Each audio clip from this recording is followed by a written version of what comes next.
Hello, my name is Marcus. I'm the compiler of a collection of therapy quotes entitled 1001 Windmills of the Mind, a collection of advanced self-help quotes taken from what's often called the psychodynamic or the psychoanalytic perspective, which long ago, as I understand, is referred to by some as philosophical medicine and narrative medicine.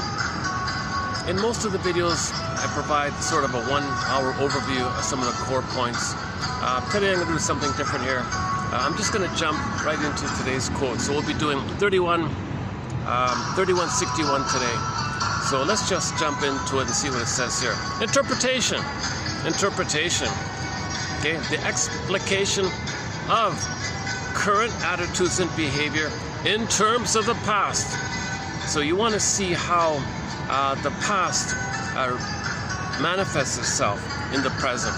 The past kind of like overlays like a stencil into the present. We see the present through the lens or the stencil of the past.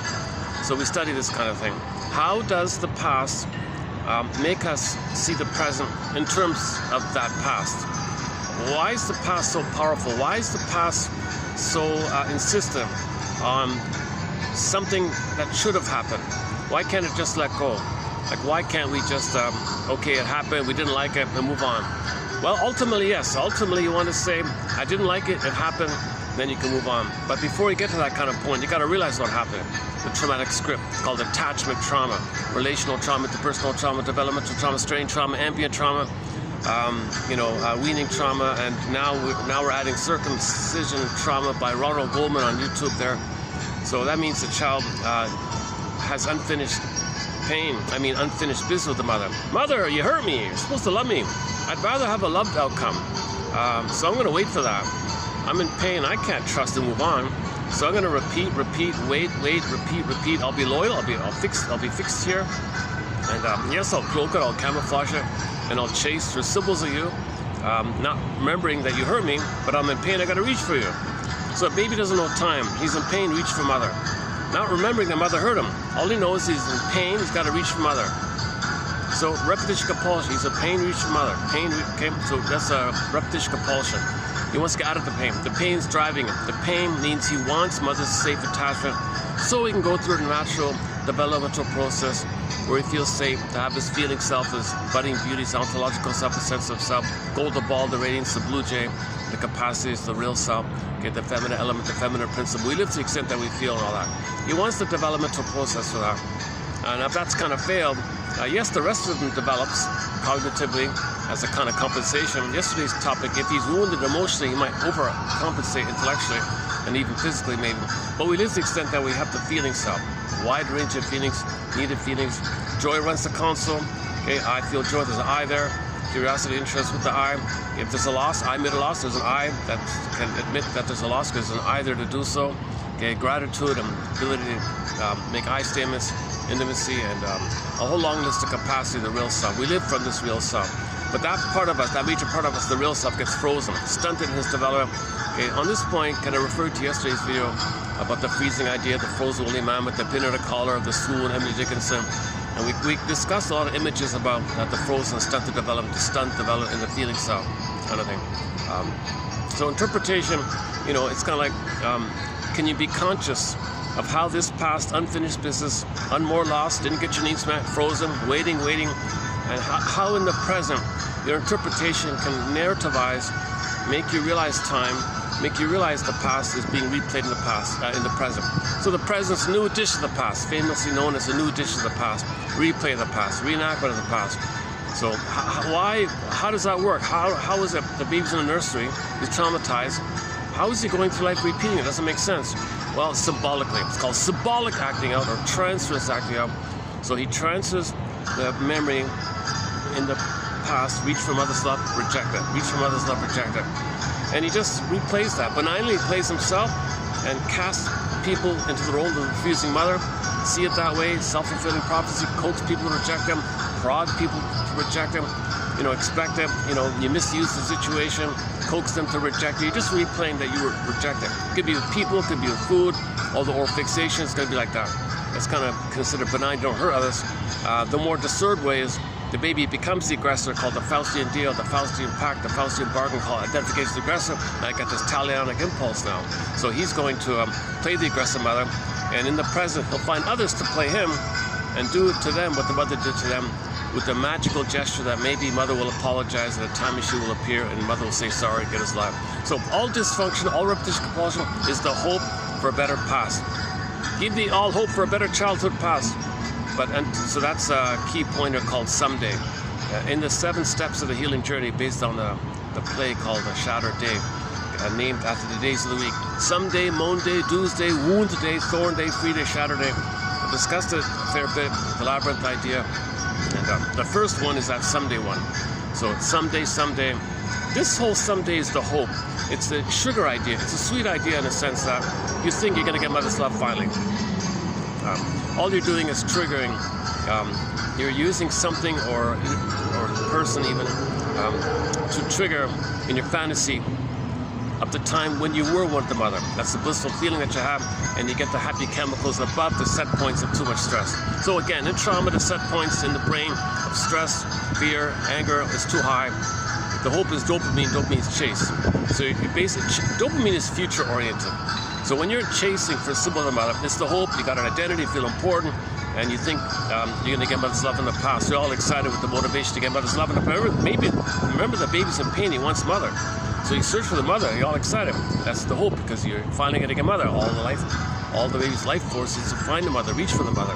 So he's all excited. He's going to finally get mother's love. So that's dopamine. Dopamine is the molecule of gold. Come on, mother's there somewhere. So you're chasing. So the unconscious doesn't want the conscious to know that a cookie is mother.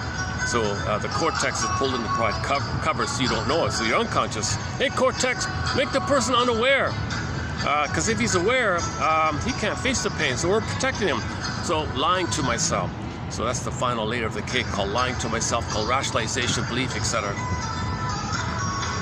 Sorry. Let's do it this way.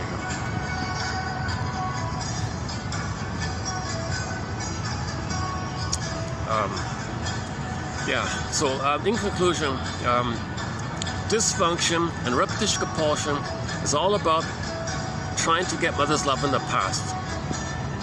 Really, eating a cookie in the present means you'll be receiving mother's love in the past. See, we don't want to be aware of that. That's why the cortex gives you rationalization. What are you talking about? Psychobabble. Cookie's fine. What's wrong with the cookie? Oh, you're making a big deal out of nothing. So they'll just say anything, brush it off. So you don't question it. So you don't want to question anything really, because if you question it, you might go, yeah, why would I eat this cookie? I'm not physically hungry. I've got a lot of sugar and chemicals in there, right? It's probably not good for me, is it? Gee, now it's all GMO stuff, it's Franken stuff and chemical stuff and artificial color and flavor. Jesus Christ. So why am I drawn to this? Yeah, almost right, depending on the quality, I guess. But if you're not physically hungry, why would you eat something if you're not physically hungry? Well, you're emotionally love-starved. Emotionally, there's an emotional hunger, a love hunger, attachment hunger, love craving, attachment striving, attachment craving, constant craving. We're in a constant state of love hunger with the mother, but you heard us, so we're in a constant state of love hunger. In the unconscious, food is mother, so you look for food. The appeal with comfort foods in particular is that there tends to be an excessive amount of sugar, salt, and fat, which tricks the mammalian part of the brain into making it perceive that the person is safe. Surplus sugar means surplus food. So the brain thinks, oh, lots of food, safe serotonin. So that's part of it. But the major part of chasing for comfort foods and oral fixations and wine and gambling and promiscuity and money, material and shopping, that's a big one. The main idea of it is, as Almano Paul explained, is you want to trigger yourself. You use it in your unconscious as mother. It triggers when you had the mother. So you want to trigger yourself. So reaching for the cookie is mostly about triggering yourself. If you can trigger the good old days, pathological nostalgia of when you were one with the mother, blissful euphoria, oceanic feeling, oceanic bliss, oceanic oneness, okay, unio mystica, participation mystique, it's an immense level of safety, sweetness, and love. Those fantasies, those memories come up, you get chemistry from. That's what you want. You want to trigger the chemistry of the good old days. And those memories bring up oxytocin for the love, serotonin for the safety. It blips it up over the set points that are too high. It goes down. Dopamine says chase. Okay, chase for the trigger. It blips up, it goes down, dopamine chase. Okay, blip up, it goes down, and so on. It's a cycling thing. Now we're plundering the planet for a quick buck, somebody said. Play the song by Rick Emmett. We're destroying the planet, eat up the planet as fast as we can. It's all pain management. Okay, in trauma, the baby's in too much pain, too much fear, too much anger like that. The set points of cortisol, adrenaline's too high, and that's why dopamine is the whole point. Okay, we can't live with all this pain and stress and fear and anger. It's a pitiful existence. Jesus Christ, you don't want to feel like you're always hyper-vigilant, hyper-alert all the time. You can't relax and love and enjoy the present. Because in trauma, the set point of oxytocin is too low. Serotonin too low. So even though they dopamine chase, let's say theoretically they get something, they never really enjoy it. They see, oh, he's seen one park, seen them all. Seen one tree, seen them all. You know, been there, done that. You know, he doesn't enjoy the present because he doesn't have the serotonin and oxytocin. He doesn't have the chemical wherewithal to enjoy something in the present. Don Juan's a good example. Donna Juana is a good example. Okay, they chase, they're already thinking about the next one. More next. They can't enjoy. The only quote-unquote happy chemical they have is the chase. Dopamine is future. They don't have the here and now chemicals. Oxytocin and serotonin, in that book called Molecular More and Dopamania in other countries, dopamania, pronounced dopamania, but I think it's dopamania. Anyways, they refer to oxytocin and serotonin as the here and now chemicals. Okay. In trauma, you don't have the here and now chemicals to love and have pleasure. All you have is the chase. Okay, enter once again that recent Twilight Zone episode discussed here about a week ago called Of Late I Think of Cliffordville. This guy was a manic, hypomania, manic mania. He can never enjoy. He aggressively chased, greedily chased for stuff. He got it, chase. And then finally he pretty much owned the world. He had this map, all the dots, he owns everything. He was miserable, no more chase. He had ennui. See, ennui is disturbing because there's a quote that says, as an oversimplification, that the poor are bored but the rich have ennui. Because the poor, they say, don't have a chance, but they still have the hope that they would still like to chase from other. So there's a kind of a hope, no chance, they're kind of bored, restless. But the hope is still there. That's trouble. That's problematic. But with ennui, the rich have everything, and they've tried it all. Nothing gives them mother's love in the past. No matter how many Ferraris you buy, no matter how many buildings you buy or airplanes or whatever, no matter how many expensive things you buy, you never get mother's love in the past. But when that dawns on you, now you feel ennui. You know, so they don't enjoy anything. They only got chase. Make excuse, chase. That's their only happy chemical is chase. So when they got it all, like that guy, Mr. Featherhead, what's his name? Feather something. Feather Smith, I think. Before I said Featherhead or Featherlight, it's actually Feather Smith. This very aggressive, bullying kind of character. Not a nice fellow. Even the devil didn't like him. So when Mr. Featherhead, let's stick with Featherhead. When he finally owned everything, he owned the planet basically. He said, "Oh my God, I can't enjoy. I mean, I can't. There's nothing more to chase." He said.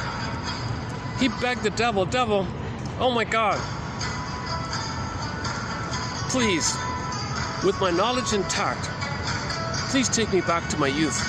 Because with that advanced knowledge, with my insider knowledge of the inventions and what's going to be famous and all that, and where the resources are, all that, I'll know in advance, and I'll be able to plunder the planet for a quick buck even faster, even more. So devil, take me back to the past, but keep my knowledge intact, because I want to chase again." So he chased it all. He wasn't happy. He only can do the chase. So he begged the devil, "Take me back so I can chase all over again." Now the devil was disgusted with this guy. Do you realize that when you plundered the planet, her phrase was indirect murder. You caused an immense amount of indirect murder by your behavior. And he laughed at her. You got to be kidding. So she was disgusted with this guy. "All right, fine, I'll make a deal with you. So I guess I got to sell my soul." He said to her, "Oh, you're kidding. You sold that decades ago. You sold that 60 years ago. You have no soul. We took it already. So what do you want?" "Well, we'll take all your money." "Oh, okay, fine. I have the insider knowledge. I'll make it. The chase is the excitement. I'll get it all back quickly." So he made the deal. But the devil was so disgusted with this guy, she put it in the fine print in the contract that, okay, you'll have your knowledge. You go back to the past, and we'll, just as you want. And then the fine print said, "We don't change your personality or anything. Okay, we don't change your personality. So he didn't read that part. He never thought about it. And he probably doesn't even think it's an issue anyways. Narcissism never thinks it's a problem. They think everyone else is wrong. They're kings and gods. So it might not even have been an issue. Anyways, he goes back to the past, and his belligerent, full-blown, 6 decades of bullying attitude, immense curmudgeon, immense sense of entitlement, always impulsively got what he wanted, hurt others immensely. So he's back in that youthful time with that build-up of 6 years of being a you-know-what. And it was really in everybody's face, kind of like group therapy. They rejected him. Oh, you're a belligerent character. So he didn't realize he should have asked for his youthful, energetic personality at that time, but keep the knowledge intact. He didn't think about that. So that's the lesson of the film about narcissism. It was about narcissism. He thought nothing wrong with narcissism, but it became apparent that narcissism is an issue when the time travel thing, when he went back to the past. It was kind of like in your face, everybody's face. So they rejected him, and they didn't care about his insider knowledge. They didn't know how to work with him, cooperate with him. He was kind of rude like that. He was demanding and shouting and all this. So finally, long story short, he begs the devil, oh, please, I can't live here. Take me back to where I was. Okay, but you realize you're not going to go back to where you were. We're not going to undo that. You'll be in the future based on what you are now here, like a total reject and all that. Yeah, okay, well, I can't be here, so fine. So she takes the devil takes the guy back, Featherhead, back to the present, based on what he was at that time. It turned out he was like a sanitation worker or something. So he never.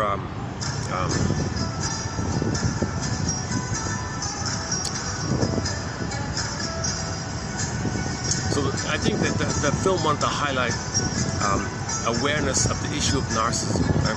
Narcissism, they think they're kings and gods, and the world is symbolic breast that should serve them. Narcissism means they're frozen at the nursing time, and the breast should serve him. The breast mother is there for the baby. The baby owns the breast, and it supplies the baby. Baby center stage. Baby thinks the breast part of him that serves him, and he's center stage, and he's just supposed to receive. He can be upset. Mother will say, "Okay, I soothe you. I love you." Baby can signal. Mother will make an adjustment. So he's always fed. He's center stage, always fed like that. Him and the breast, and it's one. It's just a solid little system like that. If he's frozen there, flash frozen. That's a template. He overlays this template onto the world. Thinks the world's that him and the world's the breast, and he demands the world, the breast, to comply. If the breast world doesn't comply, he gets enraged, narcissistic injury. So he's a very violent, entitled character, and he thought it was an immense level of survival. Remember, the baby nursing, mother pulls away or something. He thinks he's going to perish. So he had an immense sense of survival, didn't care about others, no feeling for others, lack of empathy, lack of identity, lack of ethics, no I. Yesterday's quote from Karen Horney, of the Peer Gynt story from Ibsen. If you are in that kind of place, she said, these kind of characters, people with narcissism will play ducks and drakes with their values. They don't have the values, so they don't care about ethics like that. They just survive. They're in a panic survival like that if the baby's not nursed. Actually, I just found a quote about breastfeeding. In 2025, a self-help book. So even in 2025, a guy is saying there's a new campaign to promote breastfeeding called Breast is Best, he said. I didn't finish the book. And I remember an older quote, the slogan was, breastfeeding is a social good. Breastfeeding is a social good. How did I go again? Breastfeeding is good for the world, I forgot. It's not about nutrients and better health. It's also an emotional health issue. So we'll post one quote from that. It's going to be in 3210. So this feather character, he's not a likable guy and all that, but the second point about it is he only had chase. So when he got everything, he couldn't enjoy. He couldn't love, no pleasure. His pleasure was sadism, where he would laugh at other people suffering. He had a perverse pleasure. He didn't have a healthy pleasure, no healthy pleasure, no healthy relation. He had perverted things. His relationships were kind of perverse, and he had no genuine warm pleasure like that. So he was a sicko. He was a bona fide sicko like that. So anyways, the only quote-unquote positive emotion he had was the hope to chase that if he plunders a company, they call it short selling. If you rate corporate rating, vulture rating, whatever they call it, short selling. So he's a typical story where, you know, how does it go again? How does it work again? He borrows money to buy a company. It's a little debt.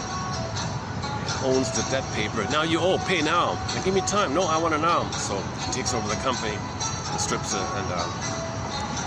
and him and the lender make money like this. So that was the example in the film. Like he owned everything except one engineering company. Honest guy, worked his whole life to build up this thing, and you saw him do that. Oops.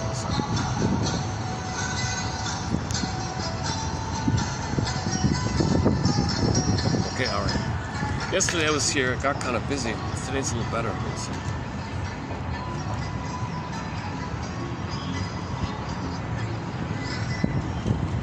I'm doing it today without glasses because I thought I would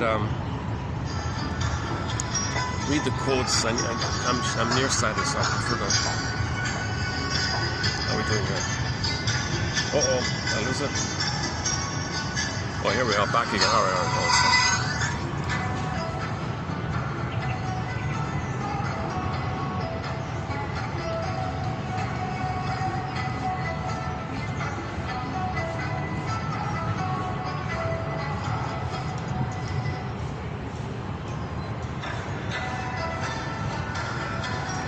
So I've talked a fair bit already about that Twilight Zone episode of late, I think, of Cliffordville, and the short section is a recap of it. I've discussed recently another Twilight Zone episode called The 30 Fathom Grave, about guilt. Talked a lot about that recently. Gabe's story is a key one. Take My False Life Please is a key one. The closing narration to one called One Life Furnished in Early Emotional Poverty is a key one. Shadow Day mentioned briefly. Shadow play about the nightmare, the Groundhog Day nightmare the guy had. He had to speak up and said, I'm not guilty. Good for you. I thought he was guilty all the time. This guilt, babies blame themselves, so they feel guilty. They're in pain, they think they're being punished, they did do something wrong. Mother's not meeting their needs. They feel shame because they think they're not wanted, they're rejected. And by being rejected, they did something wrong by not meeting the mother's expectations. She's not happy. So shame and guilt kind of build up, and the child ends up thinking he's guilty all the time. And he believes that mother said, look, you want a loving mother, you gotta save me. So he's got a constant debt or guilt or due or obligation to save them. So he's tied there, waiting to fix them. How's he gonna fix the mother? Mother, before I fix you, I need your love first. What are you talking about? If I had love, you wouldn't need to fix me. You're on your own. Okay, mother, don't worry, I got a good idea. I'll look for symbols of you with cookies and food and material. I'll get loved by the imagination that the cookie is you. Then I'll be loved, and then I'll invent the time machine and take us back, and I'll poof and be a good mother for you and love you and give you the love you should have received and make you be a loving mother. That's what you want. Oh, thanks, baby. Okay, what an albatross. No baby can do such a thing. So he's in a dilemma. He's in a huge dilemma. If he tries to be on his own without self-awareness, he's betraying his anger, betraying himself, and betraying the mother, feeling disloyal to his own feelings, disloyal to the mother. So it's very hard to get out of this guilt one. So in the labyrinth of the someday complex, the mome, and then the doomsday one, the guilt one, we talked about that. So two Twilight Zone episodes are key there. The nightmare one called Shadow Play, the revised one, and the recent one called The 30 Fathom Grave. He had a double guilt. He had a childhood guilt layer on top of a survivor guilt from the 20s. And in his 40s, something reminded him of the sounds during the 20s. And he was in a fusion with others, and they were hearing what he was hearing. And the mystery was, where's this sound coming from? Is it coming from, are we hearing what he's hearing? And that topic there. Interesting episode. So the nick of time and young man's fancies flip of each other. Young man's fancies about the man who couldn't separate from his mother. His wife said, are you married to me or are you married to mother? Married to mother. Wife freaked out, ran down the stairs. These things happen in the Twilight Zone. He was posted in the past, tied to the past. The flip was the nick of time. The woman said, are you married to your mother or are you married to me? No, I'm married to you. So leave me alone, mother. I'm going to be married to her. So he was free from, he emancipated himself from this obligation to stay tied to the mother, to fix her. So he's got to be dysfunctional, unhappy. If a man loves a woman in the present, okay, he's got to feel that he's not betraying his mother.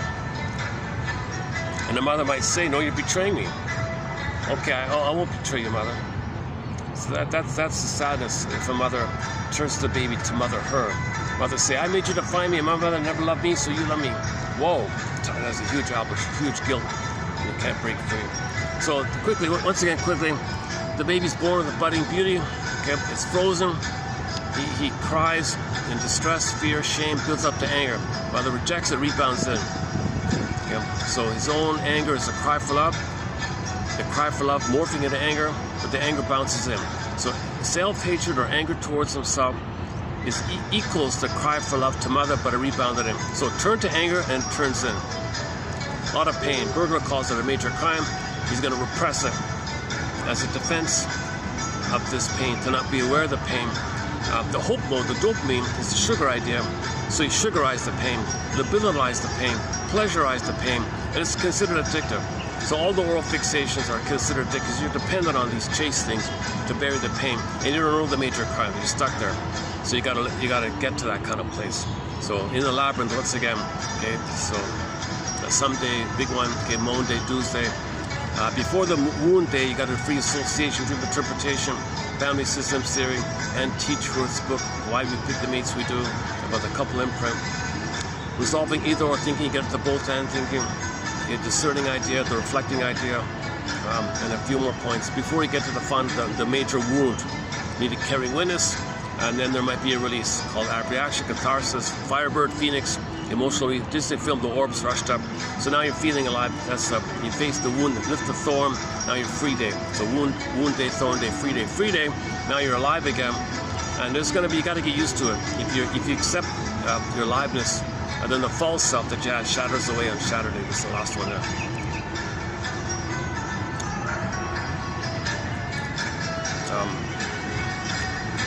Okay, so this first quote here about interpretation. If someone gives it to you, it's always tentative. Could it be? Maybe, perhaps. Seems to me, perhaps. What do you think? The healing journey is not like fixing your car.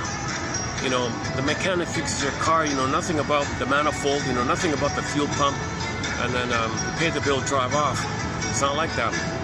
Shrinker man, my soul is wounded. Let me have a coffee, you fix my soul, and it doesn't work. Katie Lee makes a joke about that. Shrinker man, fix me up the way mechanics fix cars. No. We have to be our own detective. We have to be our own existential detective, psychological detective. We have to be our own shrink. The shrink is the shrink, and he teaches you how to shrink yourself. So he gives you interpretations, you learn it, and you pick it up for yourself. Then you're good to go. Once you adopt how to think like a shrink, you're good to go. Then you continue on like that. Another way to describe it is when you identify the script and you want to pick up the pen and write your own script. Gabe Stewart, pick up the pen. You're laying down a feeling of okayness that you can self-activate and be happy. I mean, self-activation.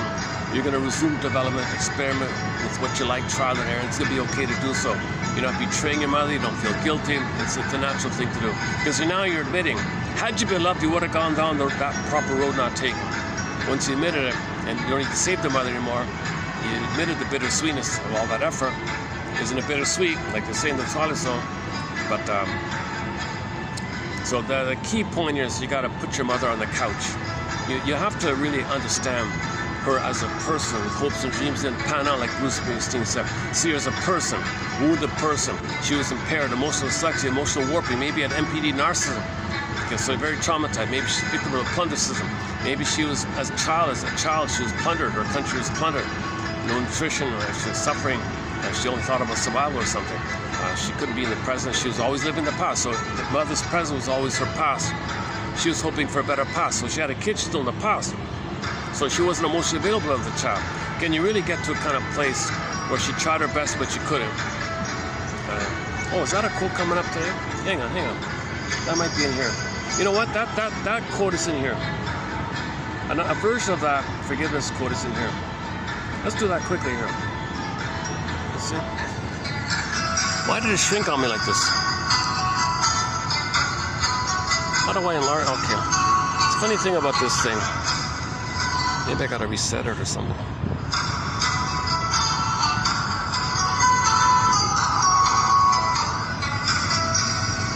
Does it work now? Oh, it's still the same thing, eh?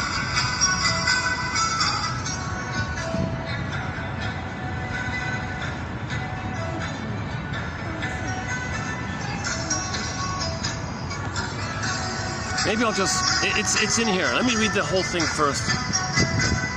I want to, that's sort of the highlight of this quote, is this issue of forgiveness with your mother.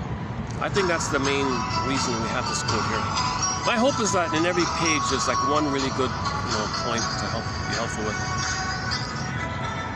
I'm using this really simple budget foam that was being cleared out. Man, oh man, it's very fickle. It keeps flipping around. It doesn't stay put. Let's try this. Come on, phone, stay still. Okay, let me do, or maybe I let the phone read it. I want to read it myself.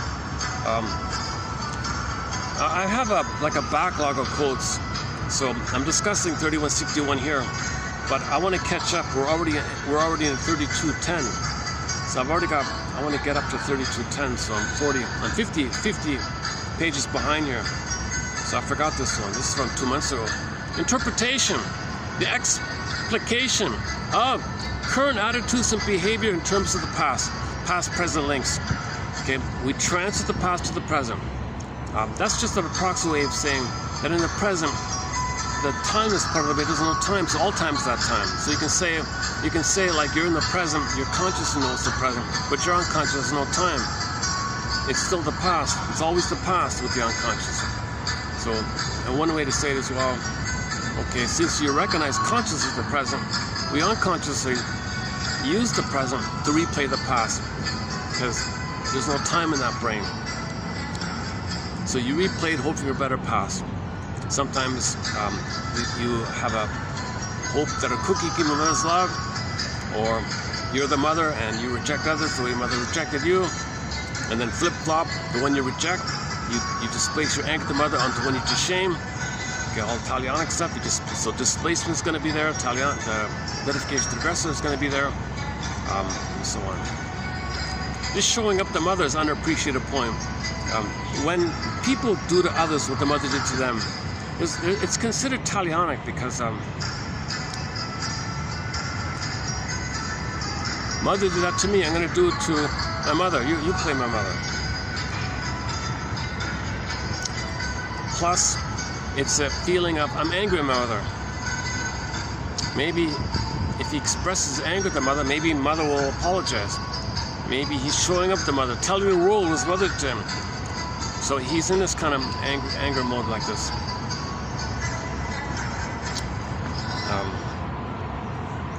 It flipped on me again here. I gotta figure something out. I wish I could bring a printer. I used to print out the pages. It was better with the printouts. I'm getting old. It takes time to do all that.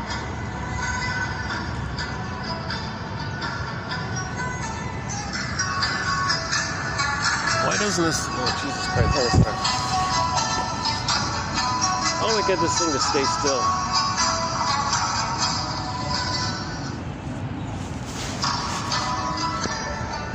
Let's try this again.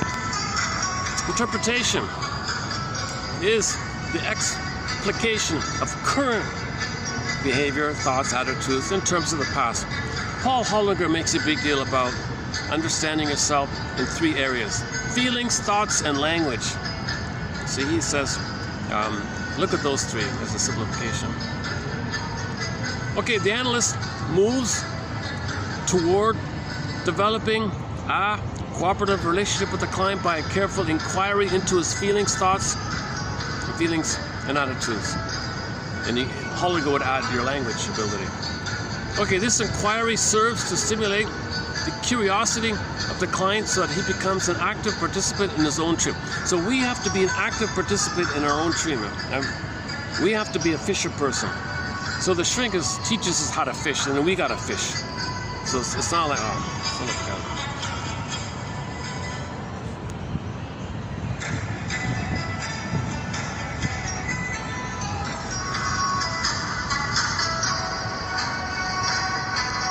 Mobile view, what does that mean? Should I try that? Maybe I should press this.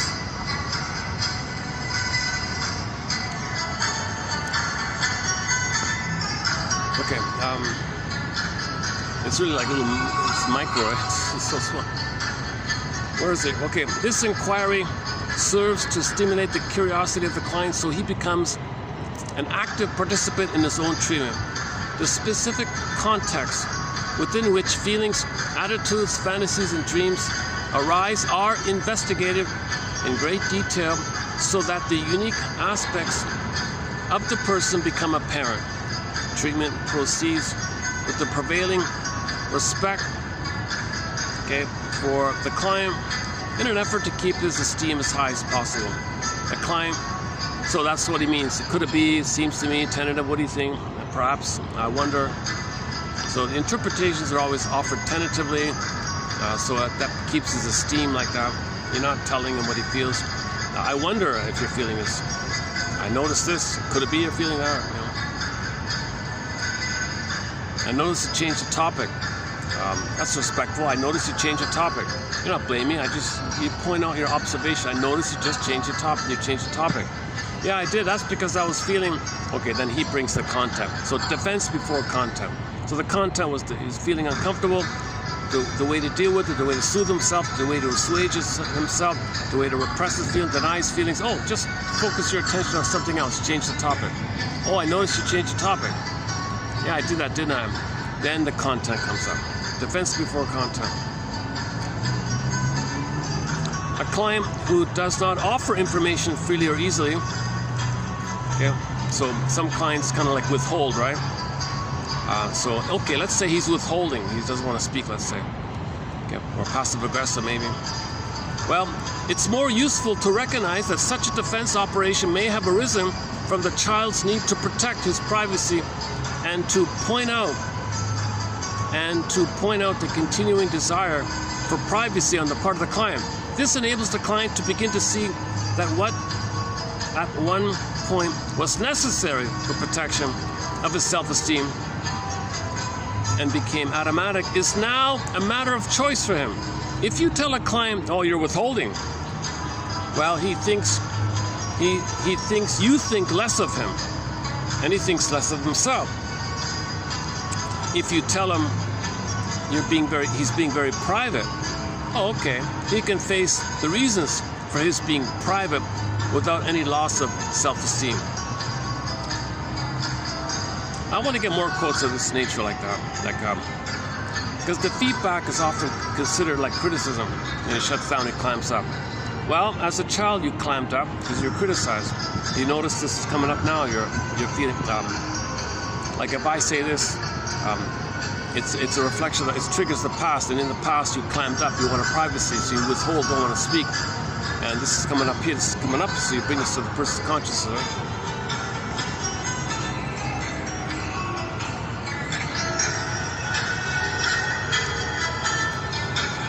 Next one here. From the moment of birth, we need and are dependent on other human beings. From the moment of birth, we need and are dependent on other human beings, and that dependency makes for inevitable ambivalence. Okay, so no mother's perfect. It's gonna be messy. Baby needs, mother's not available, upset, crying, sad.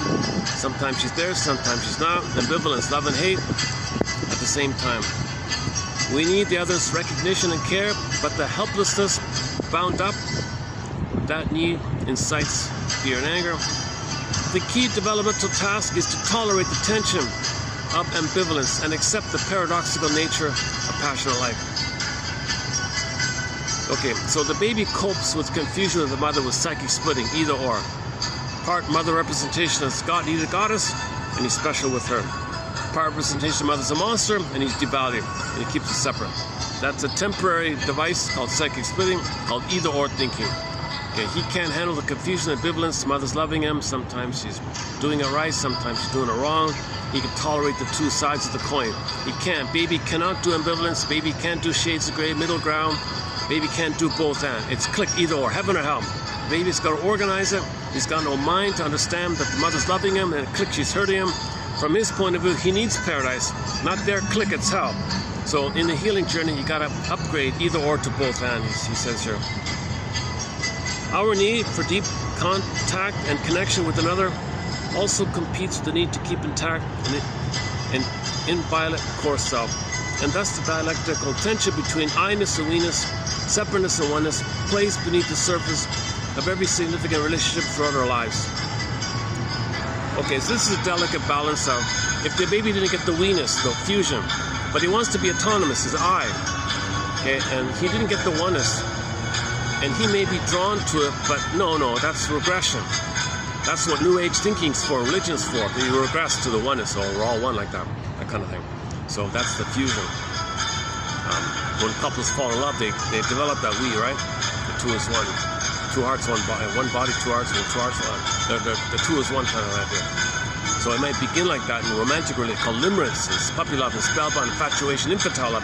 You create the oneness, the we-ness, right? But it doesn't last like that, because in development the child separates from the mother. So this whole issue of, if the baby's too traumatized, he's going to be more focused on regression. So he'll go to New Age seminars, pay a lot of money, and some scam man will say, oh yeah, let me trigger your need for fusion and oneness. I'll use some vague words like a Rorschach test, and it'll trigger your need. I'll use words like vibrational. I'll use words like energy. I'll use words like, all-knowing, unconditional love, unio mystica, I'll use these kind of New Age terms, and I'll make you dependent on me, triggering you to give you the good feeling that once upon a time you did have the blissful feeling. So the New Age scam, and religion too, wants to trigger the good old days. When you're feeling the good old days, he uses New Age terms for that primary, the original primary biological situation of the oneness. The two is one, mother's one. So baby, signals. That's proto-prayer, right? Baby, mother responds. She's a proto-deity. That's failed. So you talk about prayer and deities like that, to trigger the baby and the mother. If you trigger the past, whoa, baby grows. Mother soothes them. Transformation. Baby feels upset. Mother responds. They feel better. You were transformed. That's the holy, you know what? You were transformed. So he uses terms. He uses the amnesia of the babyhood time and creates colorful terms in the present, poetic terms in the present. That's code for the past. He said, Faber said he's co-opting your psychology. He's strangling your psychology, call it, to make money with the New Age tricks. So if some people are very, very regressed, didn't get oneness to mother, bottle fed, separated from mother, no oneness, nothing ever around, okay, they may go to New Age things and just indulge in the regressive fantasies. Narcissistic bliss. We're one, so he talks about oneness and the universe. You're one with the universe. Energy knows you. Energy loves you. Energy and transformation. And quantum fit. He uses quantum. Now he uses New Age. Now the newest trick is to use quantum physics jargon. So if you hear a New Age speaker, go to Mel Faber's book called New Age Thinking. He listed all there. Man, oh man, every third word is some vague, glittering generality. And it's meant to be code for your amnesia with your mother. And you uncanny flip it up, trigger it up, you feel great, like you feel good for the minute, but it's regression. So people can live in a regression like that. Or people got some time with the mother and they want to go forward. So you might read self-help books like Codependency, the Enneagram, John Bradshaw, Family System. Then you graduate to analytic kind of, you want to move forward like that. So it depends on what you need. Do you need the oneness? You didn't get the oneness, you might regress to New Age stuff. You want to move forward to autonomy, you might look for individuation like that. So this depends on where the trauma takes place. If it's before 18 months, then you want narcissistic oneness. You want fusion, blissful oneness of the breast in the sky. So the New Age speaker will say, the breast is in the sky, the placenta is sky. Make a cord with the placenta. It feeds you, it nourishes you, you're one, you feel good. Yeah, oh, good, give me your money. Next week we'll do it again. And he has a little trick. So he spells out the tricks of the New Age people. The New Age people is mostly about wanting the narcissistic, blissful feeling that you're a special king and a god. So they make you feel special and important to trigger the time when the baby is special and one with the mother. So you talk about a vague thing in the sky god, let's say he calls it, and you have a line there with you. It triggers you in the breast, or you in the womb, and you get the chemistry. You feel good, wow. So you feel important, you have an identity of specialness, you feel love, you get the oxytocin, serotonin blipped up, and now you're addicted. You could be addicted to this kind of stuff. Okay, but in development, you want to go forward. If you have the unio mystica time, the egg, the blissful time with the egg, then you want to go forward. But if you don't get the egg, you're probably going to go back wanting the egg. That's the problem. You can't get the egg in the present. So the scammers say, oh, demand. They want the egg. I'll give it to them. Suckers. They do it like that. So Faber lists all these scams by this con man, the New Age con man. Lots of, pretty much all the New Age. Probably 99% of it is con man, right? You're better off reading something a little thoughtful or practical, you know, like family system, like Murray Bowen, like the emotional triangle issue. So this, like in family systems theory, one child might be scapegoated because too much tension with the parents. Something practical like that, and they go forward like that. Learn how to make eye statements, communication like that. Paul C. Hollinger's book, What Babies Say Before They Can Talk. Something a little practical like that. And you're moving forward like that. Some people say, boring. What use is it? I want the blissful, New Age, cosmic breast in the sky, cosmic teddy bear. I want the New Age stuff. I want that symbiosis, that blissful, delirious euphoria. I want that euphoria. I want to feel special and God floating in heaven. So that. Okay, so in therapy, you have just two things, the we and the I, right? I mean, the fusion and the development. The two is one, and you as a psychological birth. So to get to the psychological birth, you got to mourn that you didn't get the egg. You didn't get the oneness. Okay, mother didn't offer it, didn't get it. The mourning, then you can move towards the I. Only consciousness allows you to admit that your mother failed you. You got to admit your mother failed you, didn't give it to you. Then you can move towards the I on your own, with help and all that. But you got to identify that mother failed you first. If you don't identify mother failed you first, you read a magazine and New Age con man appeals to your need for bliss and feeling important. Come to this special, unique opportunity. He's only in this town for these days. It's going to be in a beautiful retreat. He's got the most advanced quantum insights on transformation and vibrational healing. Come to the vibrational healing things, and people are sucked into this thing. Once again, Mel Faber's book called New Age Thinking for that one. Mel Faber, by the way, has recently won a golden Windmills of the Mind award. His 3 books as it bundled up as unit: New Age Thinking, Religion, the Infantilizing Process, and the Psychological Roots of Religious Belief. Those 3 books of his bundled up as a unit, a package. That bundle, that trilogy has won a golden Windmills of the Mind award. So that's exciting stuff. Underappreciated author. Man, oh man, totally underappreciated. That New Age Thinking book has never been digitized. It took me forever to get a copy of that book.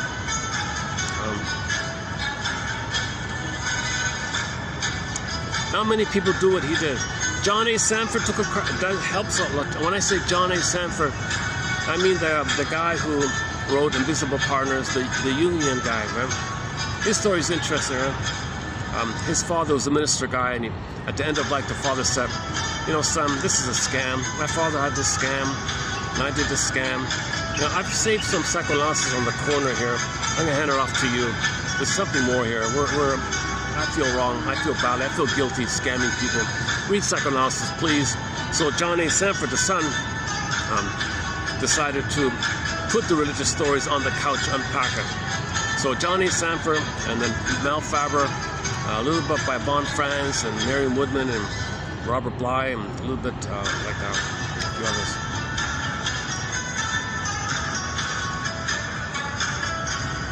Okay, next one.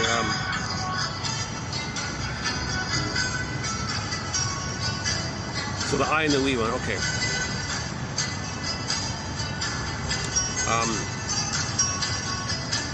Okay, I forgot which novel he was talking about, but one novel in particular had a real emphasis about a clamorous need for the nurturing mother. All right. Real liberation comes, here we go, here's what I was looking for, here we go. Real liberation, okay, play the song by Bob Marley. Emancipate yourself from mental slavery, none but ourselves can set us free. Real emotional liberation, real emotional freedom comes with forgiveness of the female mother's imperfection.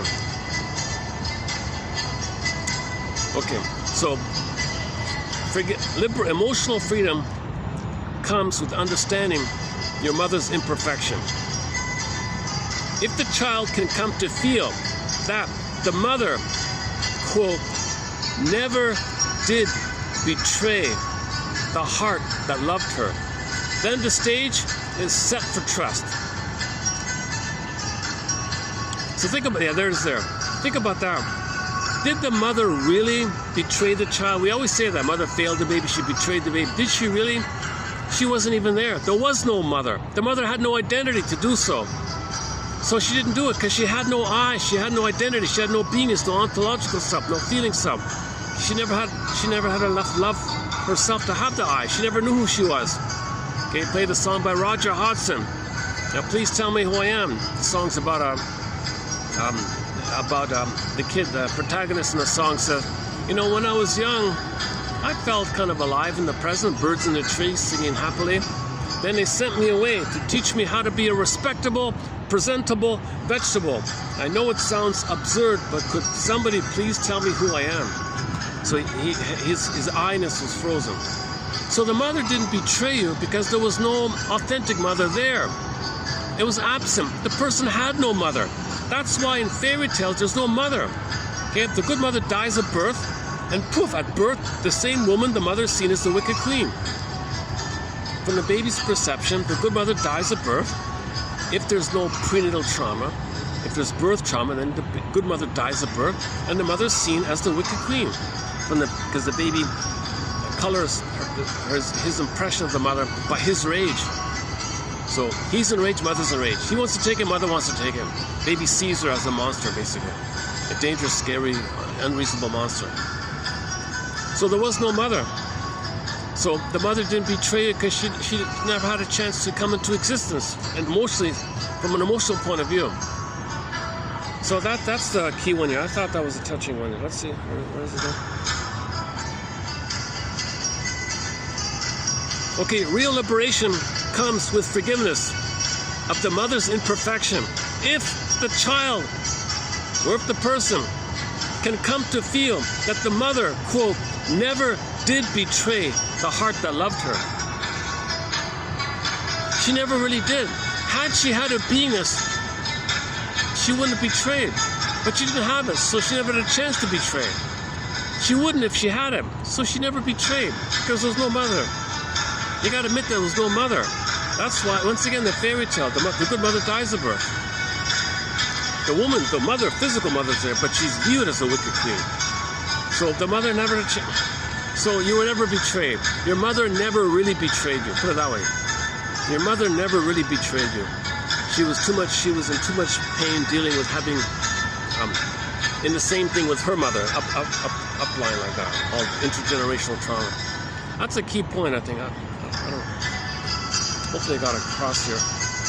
Okay, your mission, let's do it right here.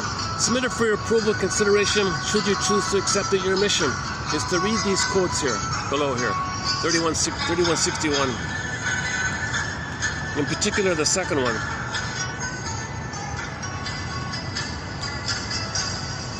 Trust is implicit in the creative artistic act itself, in the conversion of private suffering into communicable form, and in the assumption that inner experience, no matter how painful, can be shared. Okay, forget about that part. All right. Okay. Is it too loud? Are you hearing me okay? Let me lower the volume. Sometimes I can't tell. One about D.H. Lawrence. So in one of his novels, there's a guy named Paul. His relationship with his mother reveals a merged identity, a lack of boundaries or differentiation that extends well into Paul's adulthood. So this is young man's fancy. He never left the mother. Fused, undifferentiated, and he continued all his life. So he couldn't love another girl. So the wife said, "Or you seem to be married to mother, not me. Like I'm not around for you, right? Like I'm just like all your emotionality is with your mother, and you're waiting. What do you want me for? Oh, you want me to be a fantasy of your good mother that you never had, while you're married to the bad mother in your past? Oh my God, you're not seeing me as a person for who I am. There's no relationship here." So like Confucius said in the last video, we had a quote from Confucius in the last video. He said it's all about reciprocity, mutuality. 3,000 years ago, he said relationships, you want reciprocity, mutuality. If you don't have it, there's this tendency to, there'll be problems like that. Huh? And another quote was, yeah, okay, so that's yesterday's one. Okay, number 4 here. What's the next one here?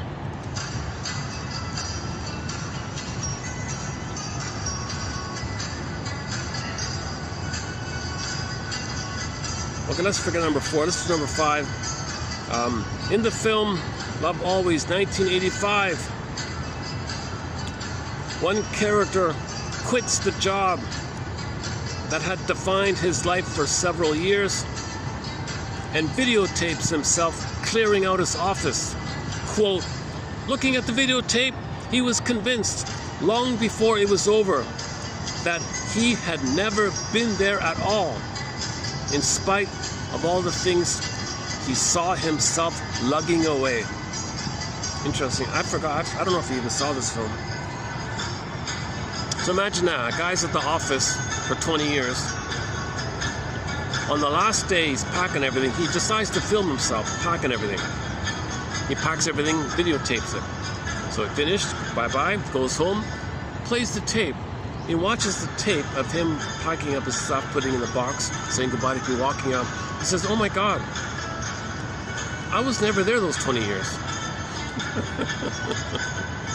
He was in a trance. That Paul C. Hollinger quote, I'll read you an article, a short article by Paul C. Hollinger. He said there was a lady who was helping to plunder the planet for a quick buck. So she felt a lot of guilt and pain, but she wasn't in touch with her feelings. So she was very good with language, very good with her calculating, but no feelings. So she went to the shrink, "Help you find your feelings."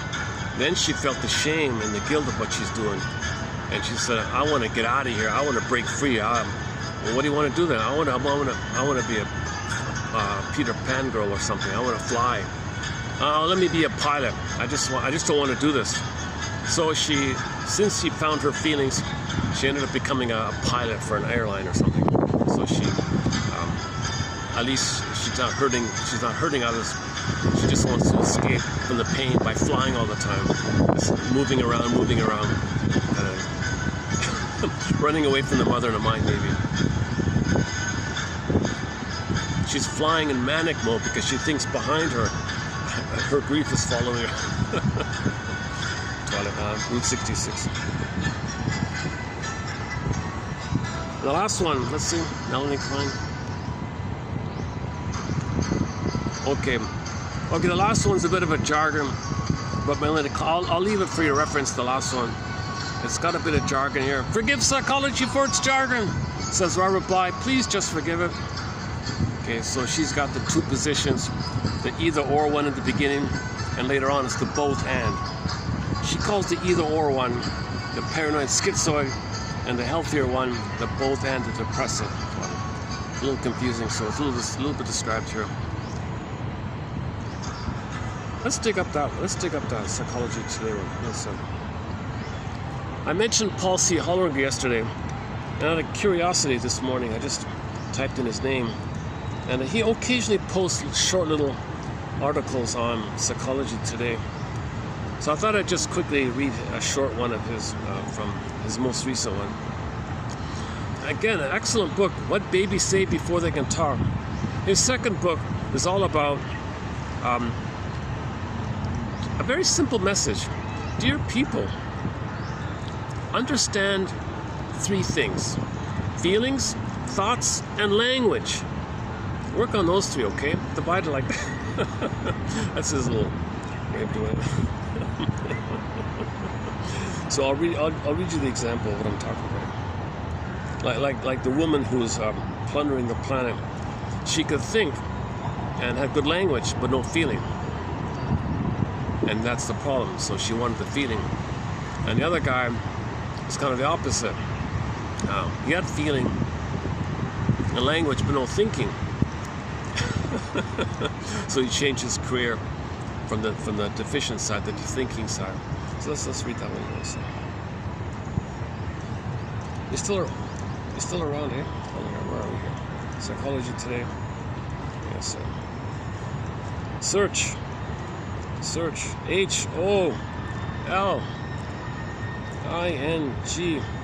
HOLLINGER. Enter. Okay, Paul C. Hollinger.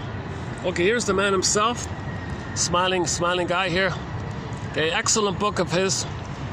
So he's his blog is called Great Kids, Great Parents. Oh, media or public speaking requests. Look at that.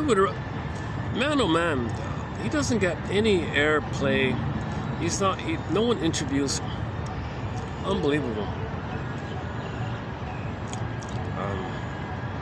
I don't know, he must have said something. He's shadow banned or something.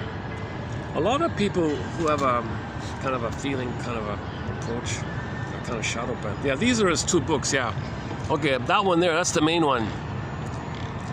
About the 9 affects all babies show. Yeah, you see the 9 babies there. Okay, so each one is showing an emotion. So when things go well, so all babies show tonally, facially, bodily, okay, the same 9.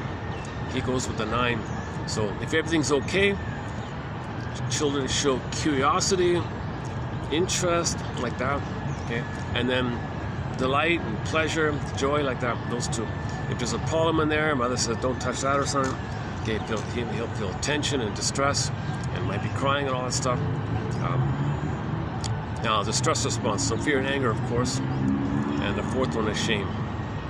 And the other 3 are physiological: distaste, smell, and a startle or surprise response. So he spells it all out there.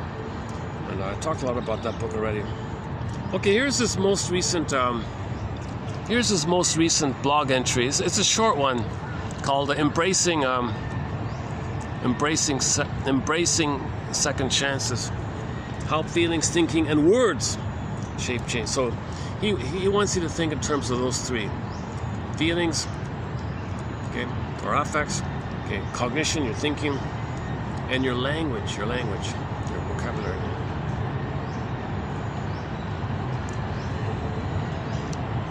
So instead of saying the midlife transition, the midlife audit, the midlife scrutiny period, the hero's journey, the second journey, where you where you grab the pen and write a new script, he calls it second chance. It doesn't mean redo the first half. The second chance, he means getting it right with your feeling place. Right feeling, right thinking, right words, and third place. Second chances refer to changes in life. Second chances refer to changes in life when life no longer feels happy, fulfilling, or energizing. Second chances involve knowing yourself, reassessing life, midlife audit, midlife scrutiny period, midlife examination period, hero's journey, second journey. And that's what we're talking about here. So you got to reassess everything. And making changes to feel more fulfilled. These changes may be made by maybe you're lucky, maybe life, maybe chance, things happen, good things happen. But usually it's introspection or therapy. The term second chances tends to refer to changes people make in their adult lives to become happier, more productive. It suggests an opportunity to try something different, a fresh start, perhaps a chance to redeem oneself, get out of a bad spot, deal with tragedy, or find aspects of life which are more interesting and fulfilling. Changeability and fluidity. But there is an intriguing larger issue which underlies these changes, namely that adult lives may have a greater capacity for changeability and fluidity than previously appreciated. So children, teenagers, young adults tend to be seen as rather, more changeable or something, and then old people. The stereotype is when people are older, they're kind of set in their ways. Not at all. Not at all.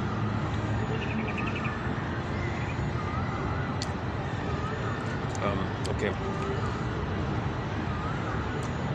Let me skip all this stuff here. Okay, to better understand second chances, we will briefly discuss the 3 information processing systems in humans: feelings or affects, cognition or your thinking, and language. Okay, information processing system, he calls it. So you got 3 systems. Okay, thoughts, feelings, and language, right? Okay, feelings or affects are built-in reactions. Okay, contributing to your behavior. And he talks about the 9 in that book, that kid's book. Cognition. Okay, so your thoughts, your memory, self-reflection, understanding reality, building your ego, finding the both end of the story. The third side of the coin.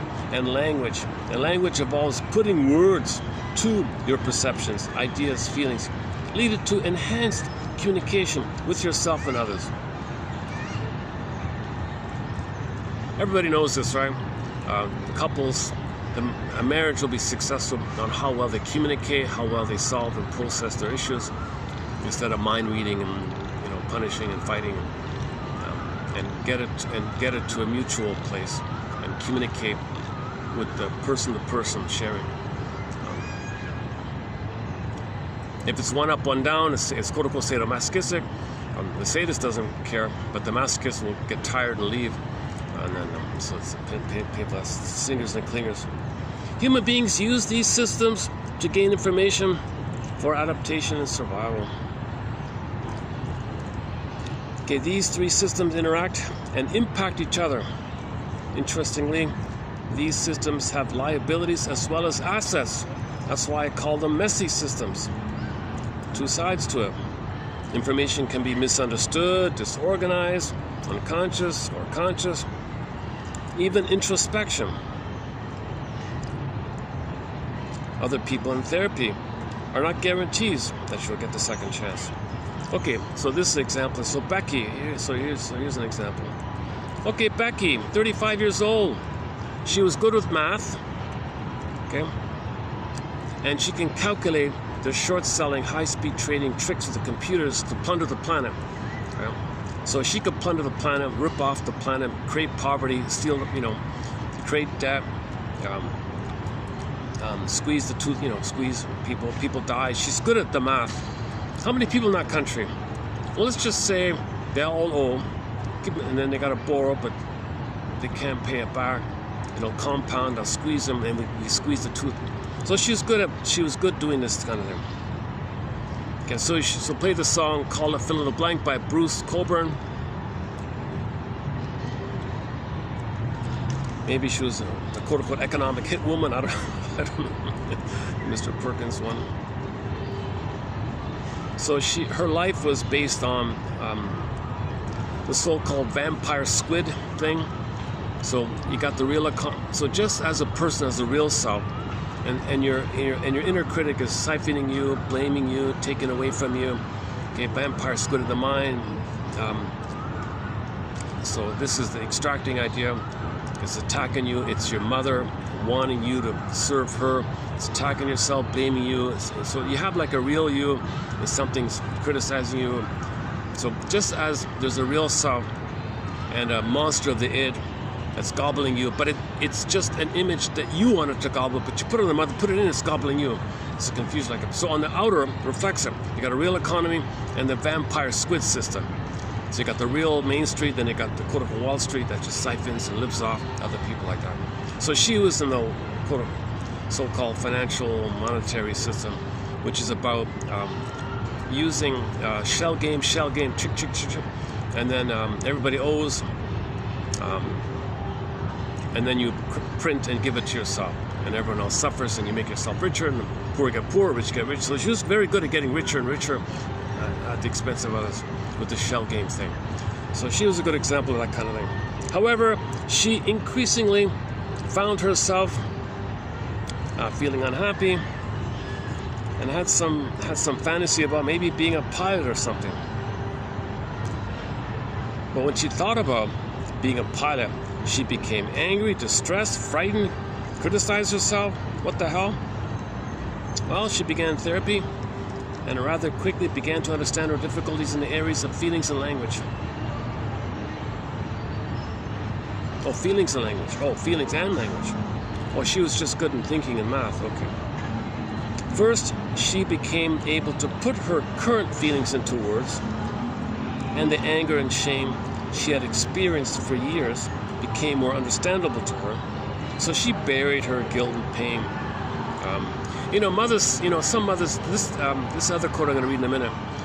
A woman said she didn't breastfeed, didn't create that blissful time for the baby, didn't give the proper nutrients, didn't give the emotional goods. She said she felt guilty her whole life for doing this. She said she suffered with guilt her whole life for failing a child like that. Maybe something like that's going on with her. As she put words to her feelings, past and present, okay, she started to consider her interests. Okay, long story short, okay, she went to school, learned how to fly. Now she's flying around. Okay. And the second one was the teacher guy. Roger, 45 years old, married, 2 kids, school teacher, but not happy with his job.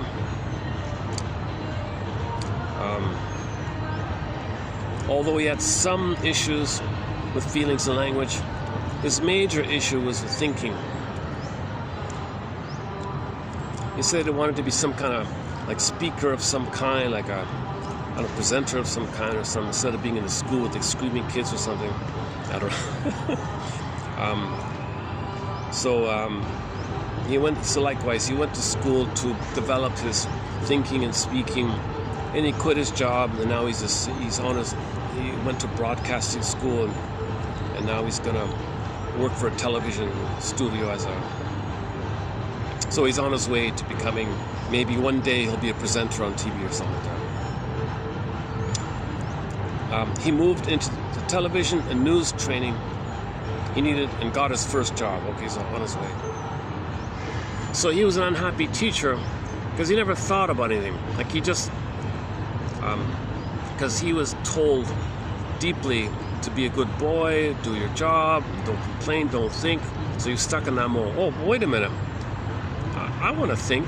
I want to have knowledge. I want to speak and present. Maybe I should be a presenter. Maybe I should study something and be a speaker. He thought maybe he wanted to comment on current affairs or history or something like that.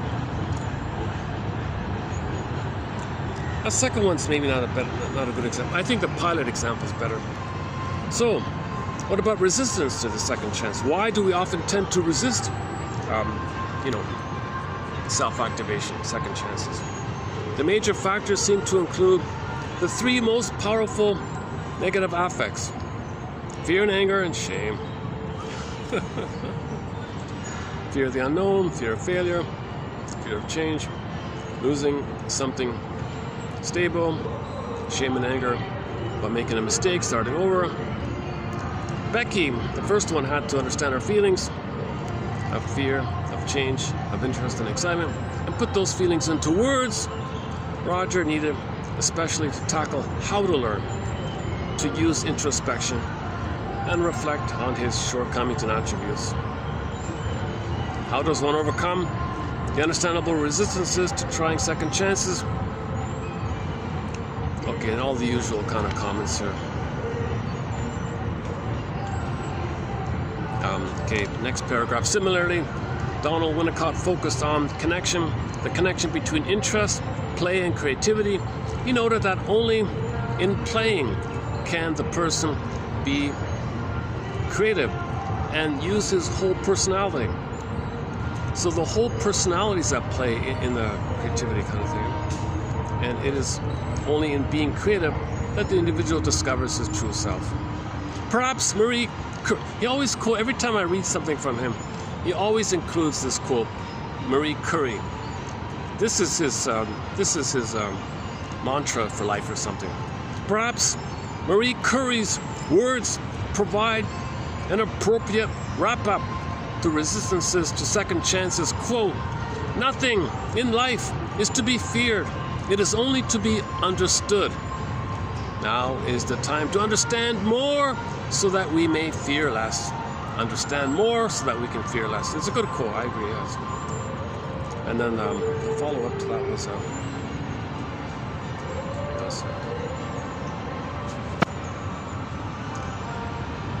I lose it? Oh, hang on a sec.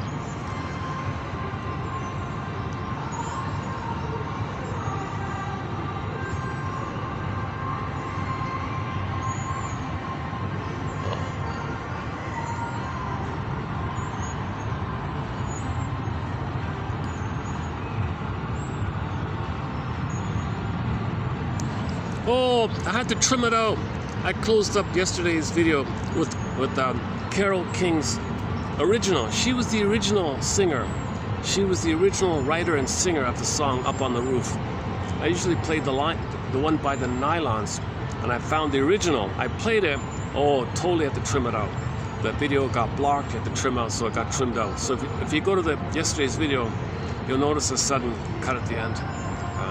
So I had to trim it out. So it got completely trimmed out. Even that old song from 1966, eh?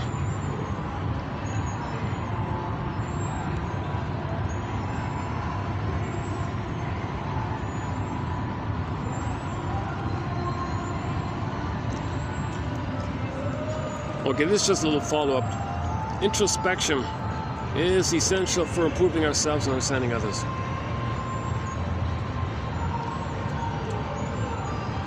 Okay, so the word introspection. So the first part, intro or intra, means inside. We get that, right? Like extrovert, introvert. So intro, intra, introspection. So inside. Spec, like spectacles, to see. Okay, the dictionary defines introspection as reflective, looking inward, an examination of one's own thoughts and feelings. So introspection means examine your thoughts and feelings. Introspection is a process. It's distinct from something like, a set personality, for example. For example, in narcissism, okay, they just have a set idea that they're king and a god, rules them living, they should be center stage. Survival, who cares about you? And coerce the environment to make them so they get attention, they're important, all about them. So but introspection is more active, it's more of a process. So it's an ongoing kind of thing. Introspection, looking into ourselves, can be useful in so many ways. Understanding ourselves and our actions and behavior better, making changes, improving ourselves in a variety of ways, understanding others better, and enhancing empathy and so on. However, introspection is not so easy. Looking inside ourselves may cause the feelings to come up, which may lead us to sweep our observations under the rug. Many of our self-observations may be subject to various unconscious influences, and many of our self-observations may be influenced by outside opinions that are themselves more or less reliable. And many of our self-observations may be influenced by outside opinions that are themselves more or less reliable or accurate. These are blind spots, looking at your blind spots. How is it without the glass? Is it okay without the glasses? I feel a little, more, I'm taking a break. I always wear glasses when I do this. This is like only the second time I've done a video without glasses. If I'm doing it, all right. So disclaimer, you notice my anxiety when I speak and I make personal side comments or something. I and ah a lot. Stops and starts and self-correction, little mistakes. So I have not been analyzed. I'm not a doctor. I'm not a counselor. I'm not a midwife, doula, nutritionist. I'm not a forensic paleontologist, archaeologist. Yesterday was a fun quote about Darwin, right? About the water world, eh? So yesterday's quote, we had a quote from Darwin yesterday that in the beginning, the whole planet was all water, like all around was all ocean. Like there's no land, right? We started off as a water, like maybe there was a rock and then the water came up, but it was all water. So for 20 billion years, there was water. Okay, like the Waterworld film or something. Just all water, all around, all water, right? And then later on, things, the land appeared, continents appeared, and all that.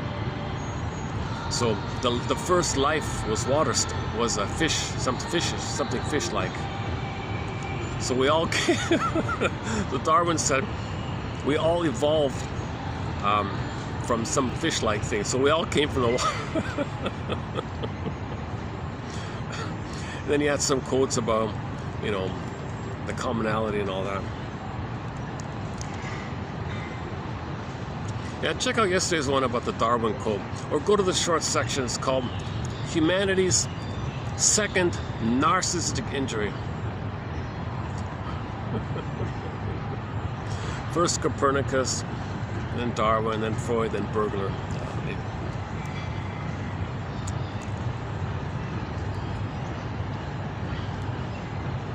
Okay, once again, you want to study these three areas: feelings, cognition, and language. Language involves putting words and symbols to perceptions, ideas, and feelings, allowing for further communication with oneself and others. So language facilitates communication, understanding, obviously. Feelings are going to animate based on to what degree your needs were met or unmet in the past. Okay.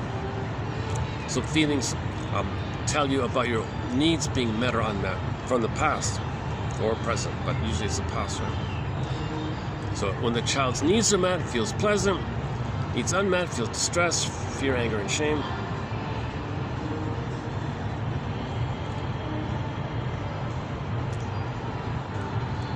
If we're going to increase our self-awareness, it probably makes sense to explore these three information systems in more detail. For instance, when feelings, thoughts, and language develop, and what enhances or impedes them. Okay, he's writing for a fluffy magazine, Psychology. I never go to this magazine. I just want to check out what he's saying here. Look at that, eh? I just noticed that. Yeah, he's there's one brief interview with him on prejudice. So he talks a lot about so addictions and dysfunction. Okay, it's all from trauma. He says the same thing. If there's school violence, it's from trauma. So he makes that link like that. Look at that, eh? Media or public speaking request. Contact. There's a contact. Let's see if you press contact. Let's see what show. Oh, you get a little. Oh, through the magazine, you can send them a message. Reason for contacting: public speaking, media interview, or other. What's your message? Hit the send button. I wonder if he would agree to be interviewed by myself. I wonder if he. This guy's like a shrink. He's a medical doctor and a shrink. I think he's a forensic psychiatrist. Is he? Did I get that right? Or is that another one?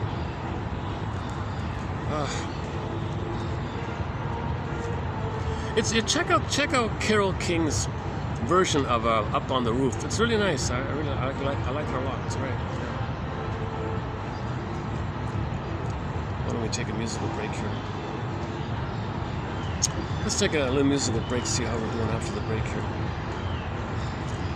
What's something we haven't played in a while here? Let's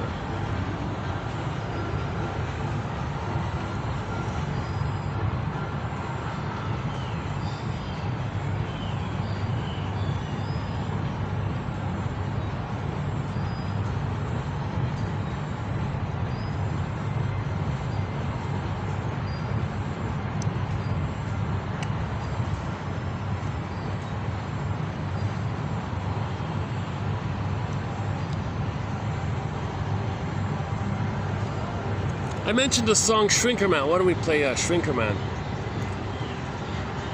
So this is the parody song Where the lady pokes fun at the idea, wouldn't it be nice to get your soul fixed the way you get your car fixed? Shrinker man, do one of your magic things. You see, I've been on one of those complex tours, the guilt complex tour, the money complex tour, either or thinking complex and other complex, and you know, I've been on this complex tour where I'm dysfunctional. I got an oral fixation. I'm repeating all that. I got a complex. Complex just means an intense amount of thoughts, feelings, and limited language around a certain theme. Usually it's the guilt one or the shame one, like that. I've been on one of those complex tours. I want to make it yours. Say abracadabra, give me one of your quick things and make me better. Shrinker man, wise me up if you can.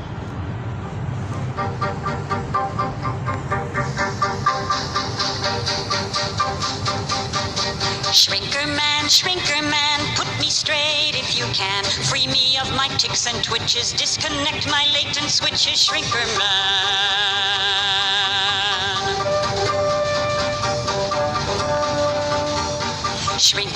Shrinker man, wise me up if you can. Air my problems and excuse me, sympathize and unconfuse me, shrinker man.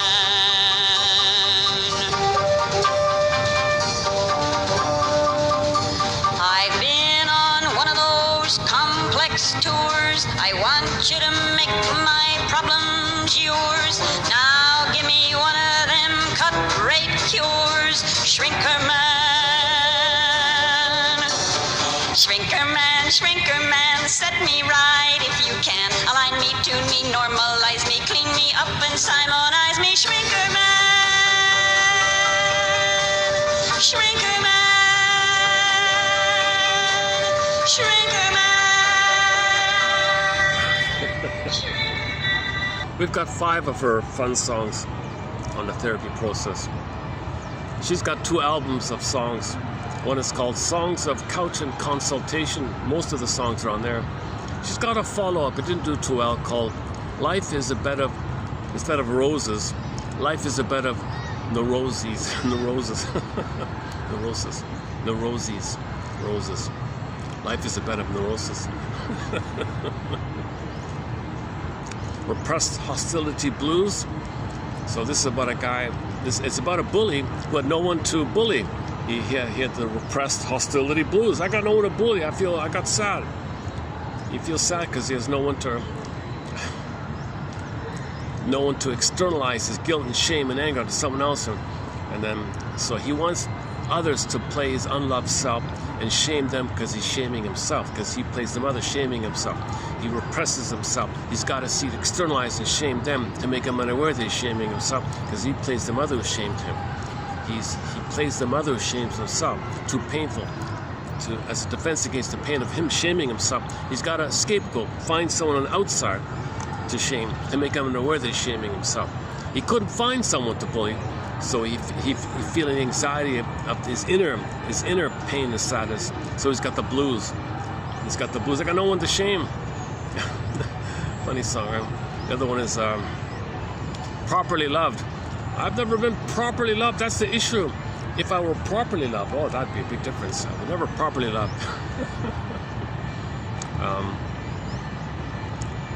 What's the other one? Her big hit is called It Must Be Something Psychological. It's really quite explainable, she says. So her mother was narcissistic. So she only feels attracted to men who are narcissistic. It's really quite explainable. These men are unattainable. It's really quite explainable. Must be something psychological. It's not logical. It's psychological. Must be something psychological. Probably love. Repressed hostility blues. Shrinker man. What's the other one? There's another good one. Oh, there's a 5th one in here. Okay, there's a 5th one.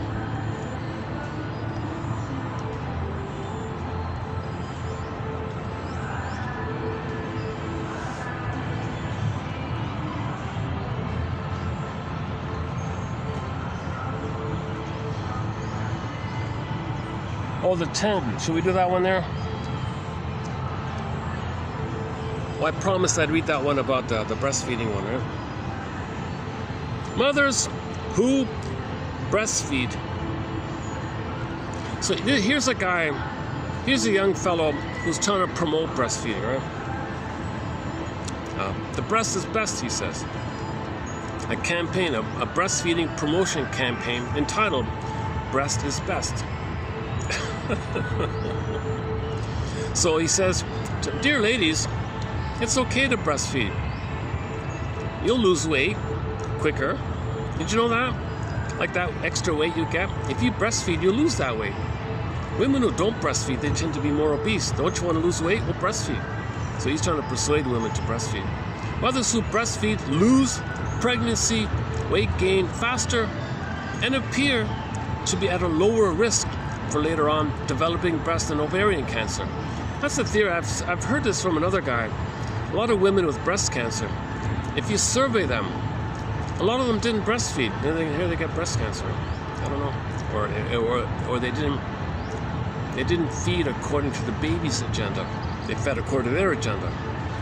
The baby decides when he had enough. Thanks, Mom. I'll wean myself off naturally. I don't want any more. Don't push me. Don't force me. Don't schedule me. Don't confuse me. Don't give me some kind of intermittent thing, and I don't know when to leave myself. Don't make me addicted. Don't confuse me. It's all baby-led. Mother's attuned, picks up a signal, baby-led, and then whatever it is, it'll vary for different kids. Maybe around 2 to 3 or something, the kid will be okay. It might gradually transition post 18 months to both and, but by 3 you should be off it totally, I guess, usually, or 4 at the latest or something. Mothers don't even know. See if the bond's broken. With the corner percent of being the bond's broken. Mothers don't even know. Another one he says here. And dear mothers, when you breastfeed, the bond will be there. You know, you produce oxytocin, the love hormone.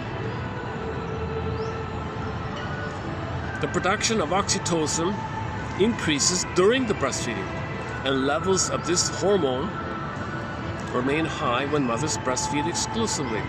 For some breastfeeding mothers, this approach to feeding their babies also gives them a unique status. So mothers feel, quote, no one else can fulfill this role, and so my bond with my baby is special. Okay, unquote. The guilt that some mothers feel about not breastfeeding is a reaction to the threat to the development of that emotional relationship. Okay, I don't have it here, it's in the guy's book, but he quoted a woman who really felt an immense amount of guilt all her life because she didn't breastfeed. Didn't give the kid the bond, didn't give him the nutrition. So breastfeeding is healthy for the kid, better immune system, better health. So he'll be more resilient, have better health. Put him on the powder stuff, he'll have a weaker resistance like that.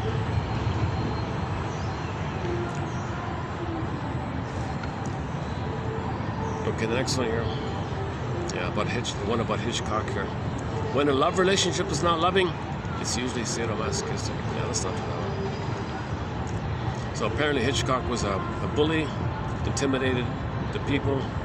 So the author asked, what's the difference between bullying, like what Hitchcock did, and regular leadership? Well, leadership is synonymous with inspiring confidence in those who follow, and confidence is born of results. Leadership is no more than exercising such influence upon others that they tend to act in concert towards achieving a goal which they might not have achieved so readily had they been left to their own devices. Leadership depends upon a proper understanding of the needs and opinions of those one hopes to lead and the context in which the leadership occurs. It also depends on good timing. None of these apply to the bully type. The bully type takes away people's feelings and interest and pleasure, lack of empathy, no timing. Like the bully in the boat, the bully in that Twilight Zone episode, was barking and shouting all the time. The guy was desperate to escape. That guy. The bully is alexithymia. No language for his feelings. He doesn't know his feelings. That's athymolexia. No feelings for your words. No words for his feelings. Alexithymia. So the bully would bark easily because he can't know his feelings, let alone put words to his feelings. So when something was triggered, it would just bark all the time, right? Those who constantly engage in dispersing strong emotions are often alexithymic, unable to distinguish one affect from another, only impelled to evacuate unbearable affective arousal. They frequently complain that they feel empty, misunderstood, out of touch with the people who are important to them. Okay, often it's because these people regard others as narcissistic supply, symbolic breasts, transitional objects, teddy bears should soothe them. So they think they can bark, they think they can treat the breast. They're entitled that the breast should serve them. If not, they get angry, kind of thing. So the example is one kid might bite the teddy bear or, stuff like that. But these others can only assuage the addictive need for a short time. Quote, what they offer is rarely enough for the desperate, raging infant hidden inside these unhappy adults. June Rathbone. So we'll 3210. So we'll look at that later.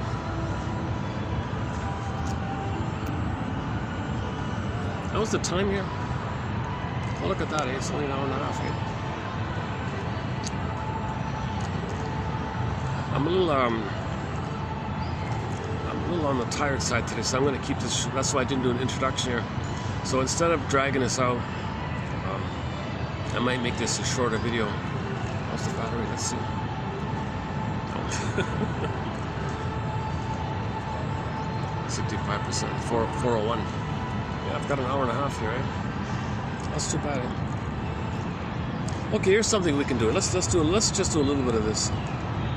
Let me dig up the file. I don't usually do this, but let me just randomly.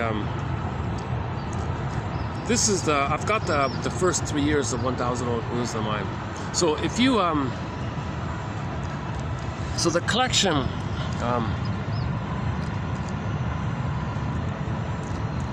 Okay, let me give you an example.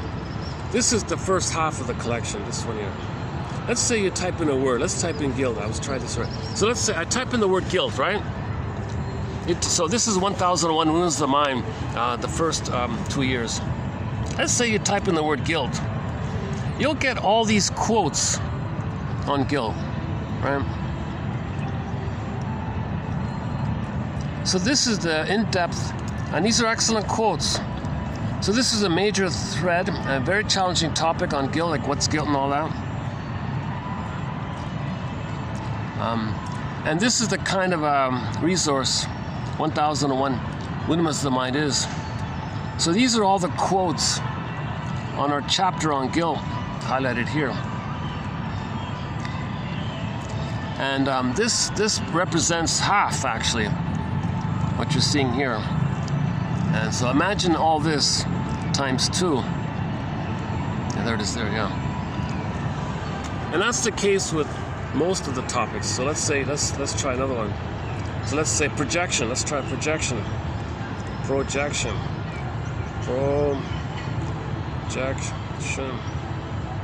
T-I-O-N. Projection. What shows up? Let's see. So same thing. You type in projection. Another key chapter. Again, these are all the quotes on projection. So, similar kind of thing. So this is our chapter on projection. These are now. My hope is that 1 out of 10 will really, offer that emotional knowing kind of thing.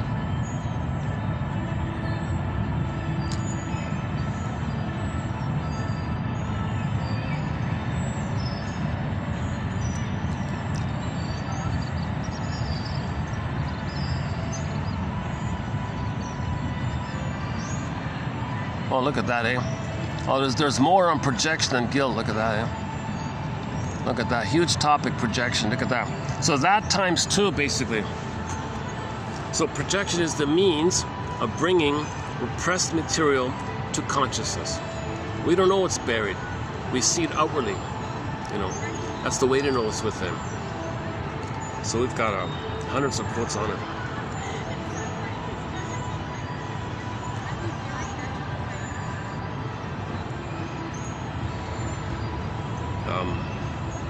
Let's try another one.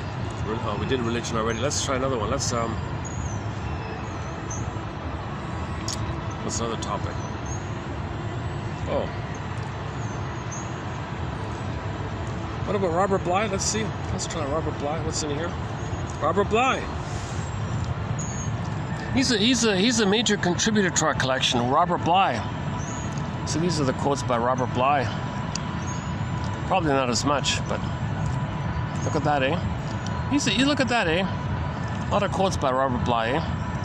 So he's leader of the men's movement. He taught psychoanalysis in a kind of a fun way by using myths and fairy tales. You know, Robert Bly, eh?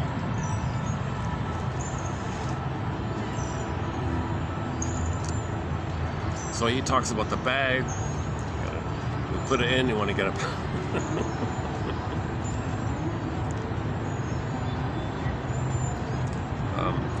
What else? Let's try to know.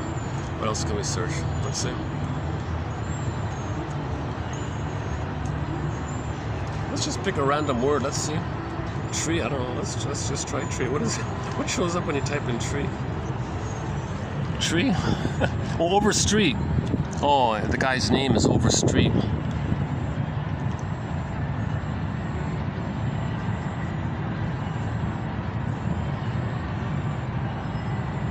Oh, it's mostly about a guy's name here. The Golden Tree story. That's it, huh? Yeah, not so much on tree. What's this one?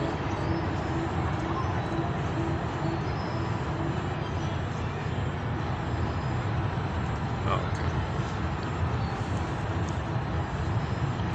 Not gonna see it there. Okay.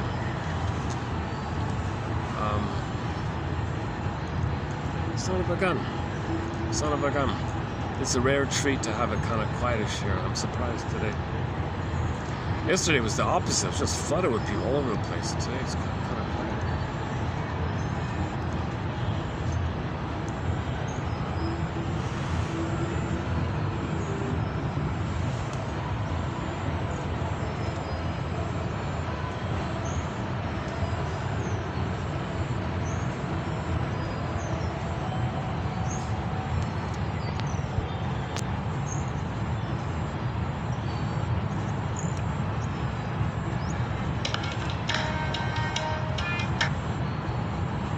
Oh, Nusrat Fateh Ali Khan. I haven't played him in a long time.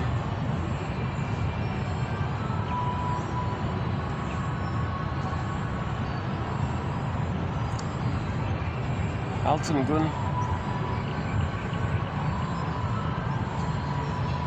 April Wine.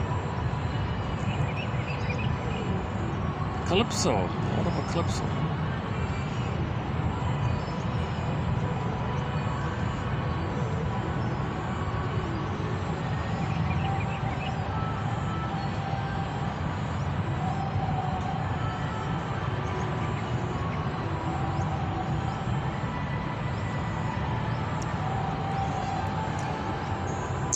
Here's a new song added to our soundtrack by the classic rock band Santers.